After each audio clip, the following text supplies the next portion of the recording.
Leviticus 6.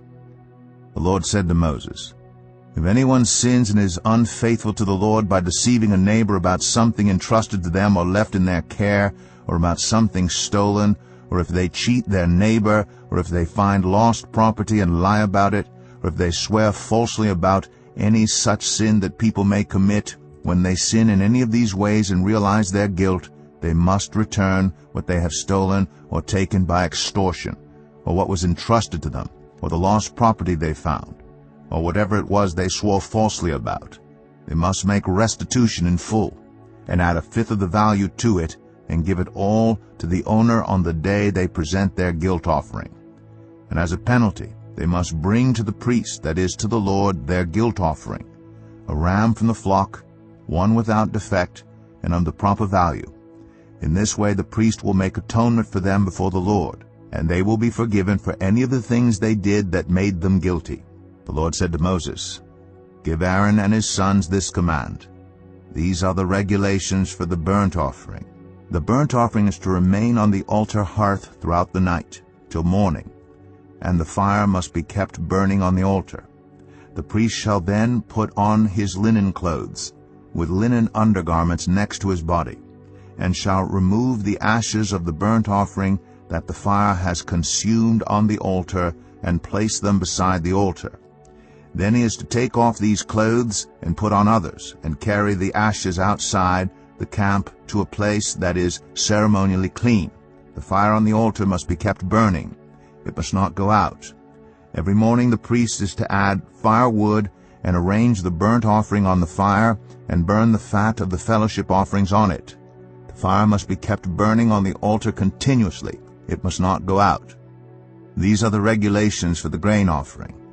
Aaron's sons are to bring it before the Lord in front of the altar.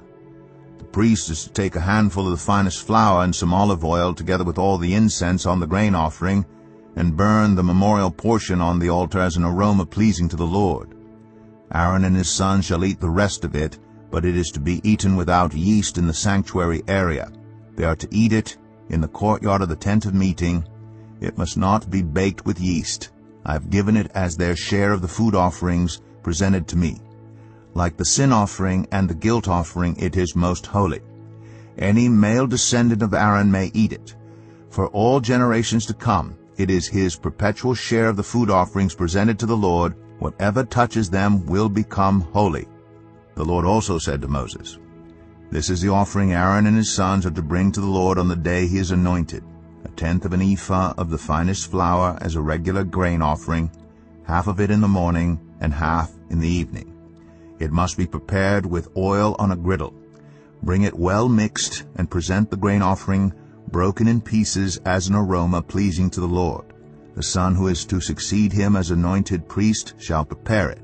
It is the Lord's perpetual share, and is to be burned completely. Every grain offering of a priest shall be burned completely. It must not be eaten." The Lord said to Moses, "Say to Aaron and his sons, these are the regulations for the sin offering. The sin offering is to be slaughtered before the Lord in the place the burnt offering is slaughtered. It is most holy. The priest who offers it shall eat it. It is to be eaten in the sanctuary area, in the courtyard of the tent of meeting. Whatever touches any of the flesh will become holy. And if any of the blood is spattered on a garment, you must wash it in the sanctuary area. The clay pot the meat is cooked in must be broken. But if it is cooked in a bronze pot, the pot is to be scoured and rinsed with water. Any male in a priest's family may eat it. It is most holy. But any sin offering whose blood is brought into the tent of meeting to make atonement in the holy place must not be eaten. It must be burned up."